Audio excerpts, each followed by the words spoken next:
আব্দুর রহমান বাবু আপু সহ তিনজনের নাম বাদ দিয়ে না নিয়ে হলে আমি এই মামলা রেকর্ড করতে পারবো না। কেন ওনারা কি আপনার খালক হন না আপনি ওনাদের ভগ্নিপতি হন যে ওনাদের নাম নিলে আপনি মামলা রেকর্ড করতে পারবেন না? আপনার অধ্যক্ষ থেকে আমি অবাক হই। এটা কোন বাংলাদেশ?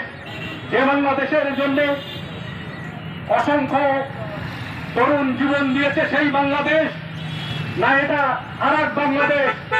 আপনারা যদি মনে করেন যে সেই পুলিশের রাজত্ব আবার কায়েম করবেন, যা খুশি তাই করবেন, আমরা সাংবাদিক সমাজ বসে থাকবো না।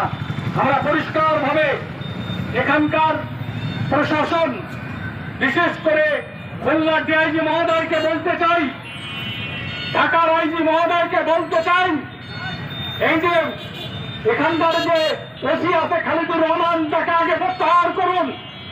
প্রত্যাহার না করলে শুধু তো শামীম মনির উপরে হামলা হয়েছে, এরপরে দেখবেন যে কয়জন নিহত হয়েছে। যে তিনি যে পলিটিক্স করছেন, তিনি যে সেখানে রাজনীতি করা শুরু করেছেন, এটি আমরা কোনোভাবে বরদাস্ত করবো না। বিনীতভাবে